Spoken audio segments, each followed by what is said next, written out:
So, here I am.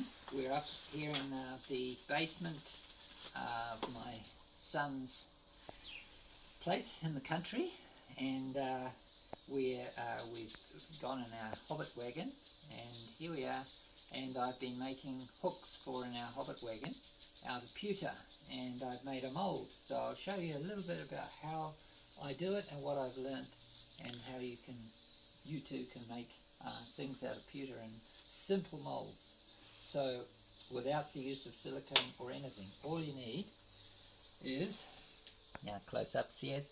This is a piece of MDF, or actually it's particle board. MDF is the finer stuff, we call it in New Zealand, but basically particle board.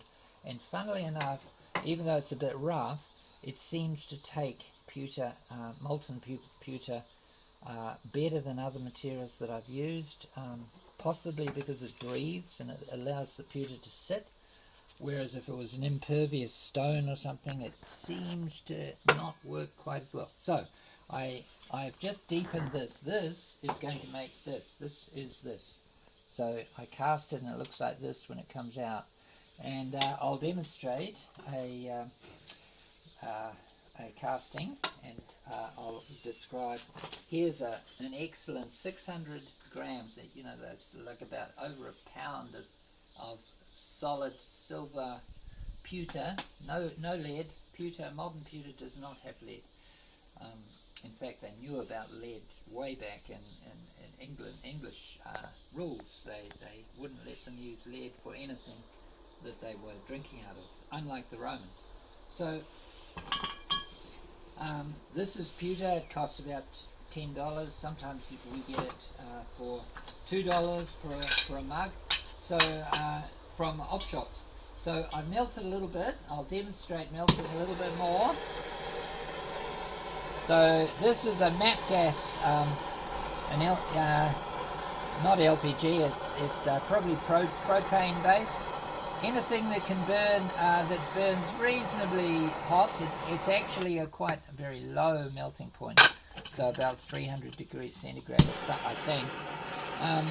So I'll now melt down some of the bits that I've melted off that mug.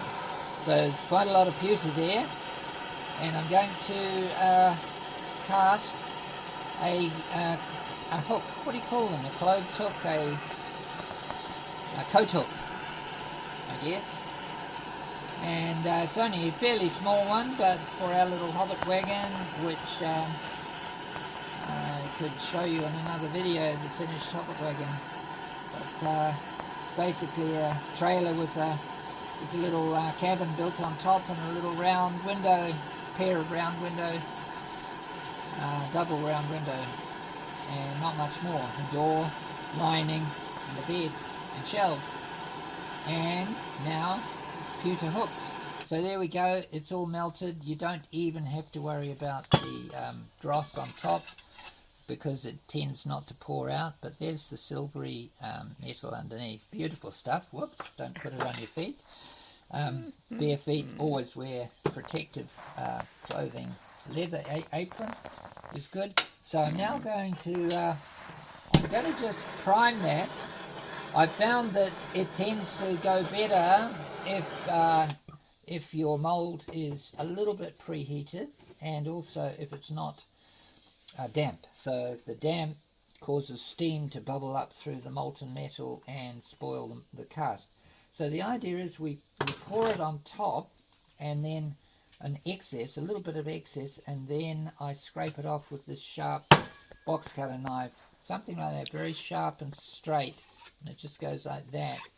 And it doesn't matter if you throw excess onto the, well, this is flame-proof, this is heat-proof tile here, but even on wood it doesn't really burn much, and you can just recover it. So you see it's starting to harden again, so I'll just heat that up again.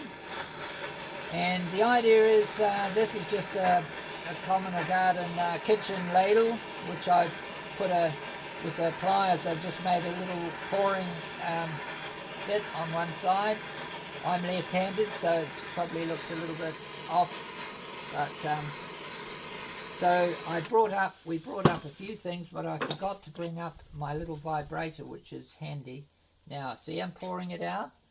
Now there it is, and it's a bit of excess there, so I'm doing this, and this is the trick to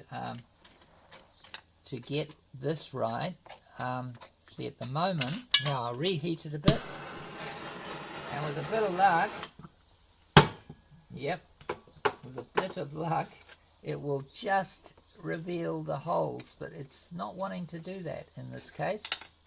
So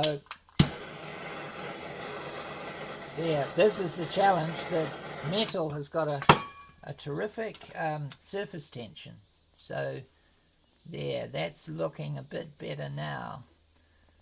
It's still not perfect, so as long as it stays molten, because once it's really start to set, to harden, it will, yeah, that's better. See, that is quite a hands-on thing, and it's a bit of a fiddle, but that's not bad now. There, and so looks all shiny until it starts to set, and it crystallizes. Metal crystallizes. It's strong because it's got interlocking crystals. When it's molten, the metal has no crystals. So you can tell when it's starting to harden because you see the crystalline formation. You don't want to disturb it while it's still semi-molten, otherwise the crystals break and you get kind of rotten metal, which you can remelt, but it's no good as it is. So you need to let those crystals go. So I suggest that while we're waiting for this, I'll show you the hobbit.